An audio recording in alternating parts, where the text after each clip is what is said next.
रामधारी गुप्ता खंड 1 उच्च गति अभ्यास प्रतिलेखन संख्या 3738 स्पीड 100 शब्द प्रति मिनट। Ready start.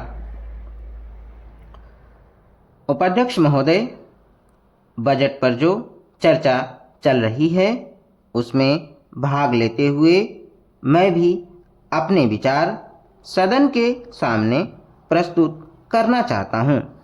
इस पर विचार करते समय दो स्थितियों को हमें दृष्टि में रखना होगा।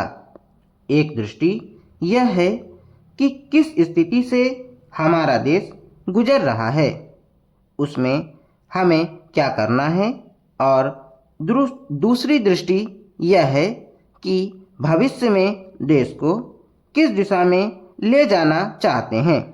जब तक इन दोनों दृष्टिकोणों को सामने रखते हुए इस बजट को नहीं जांचेंगे, तब तक हम यह निर्णय नहीं कर पाएंगे कि यह जो बजट हमारे सामने रखा गया है वह देश की दृष्टि से उचित बजट है या नहीं।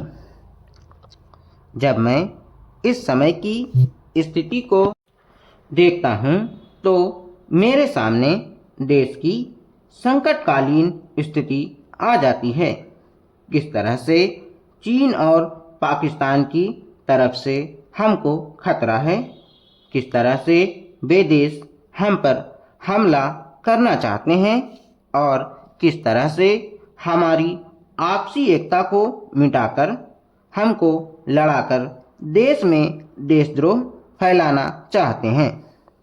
इसके साथ ही साथ जब मैं पिछले बजट को सामने रखता हूं तो मुझे यह कहना पड़ता है कि आज का बजट चाहे जिस स्थिति में भी रखा गया हो बहुत सुंदर बजट है।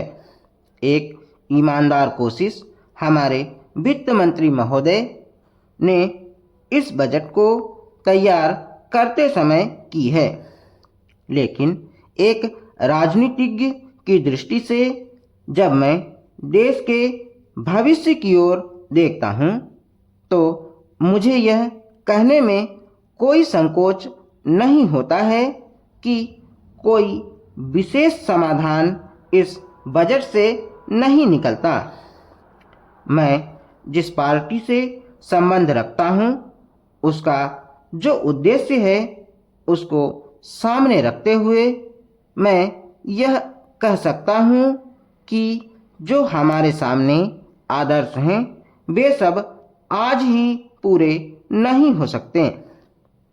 हमारे वित्त मंत्री या हमारी सरकार आज ही सब कुछ नहीं कर सकती या स्वर्ग लाकर हमारे सामने खड़ा नहीं कर सकती, लेकिन फिर भी यह मैं अवश्य देखना चाहता हूँ कि हमारा देश आगे बढ़ रहा है या नहीं।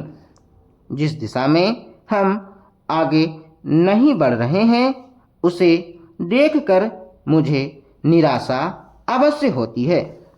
जो प्रस्ताव कांग्रेस अधिवेशन में पास हुआ उसके मूलभूत विचार मैं आपके सामने रखना चाहता हूँ।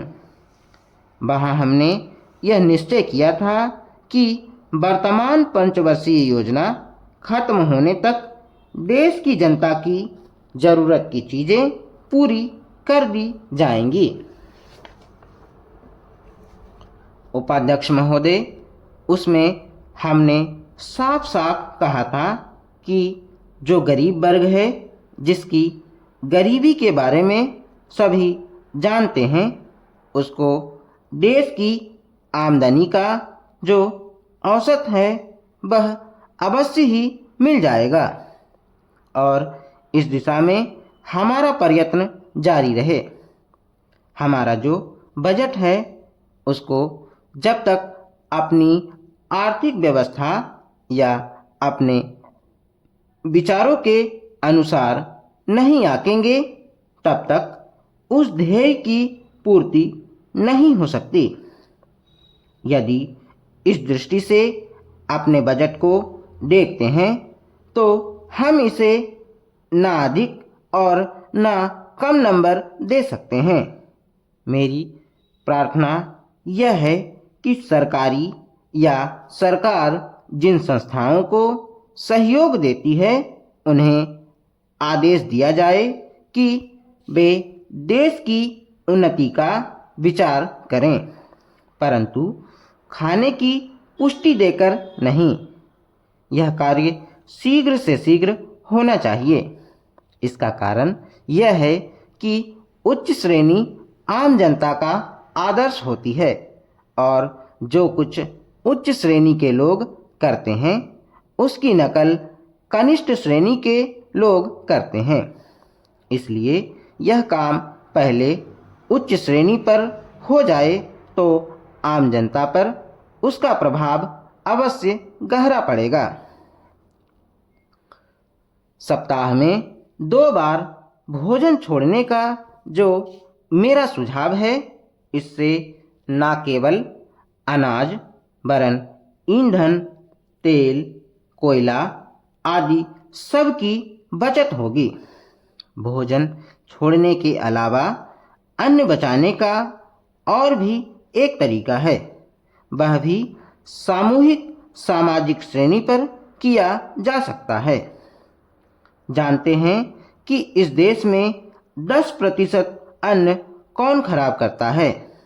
कीड़े, पंछी, बंदर और बोरियां ठीक न होने से अनाज गिर जाता है और मिट्टी में मिल जाता है। यह विचारणीय है। इस प्रकार 80 लाख टन बर्बाद होने वाले अन्न को बचाया जाए तो भारतवर्ष को किसी भी देश से अन्न की भिक्षा मांगने की आवश्यकता नहीं पड़ेगी। श्रीमन, यह अपराध कबूतरों, बंदरों, कीड़ों आदि का नहीं है। यह अवश्य ही हमारा अपराध है। आज तक विदेशों से हमको अनाज मिलता रहा है, इसलिए हम लापरवाह थे, इसीलिए अनाज का विनाश होता रहा। परंतु अकाल पड़ेगा जैसा कि इस वर्ष पड़ा है, तभी हम जागें तो यह ठीक नहीं है। हमें अन्न के नाश को रोकने की सतत कोशिश करनी चाहिए। उसकी बचत करना हमारा परम कर्तव्य है। यह काम हर किसान, बच्चा और युवक कर सकता है और उन्हें करना चाहिए। अन्न बचाने की समस्या केवल कानून के जरिए हल नहीं होगी। यह बात भी सामाजिक चेतना पर निर्भर है।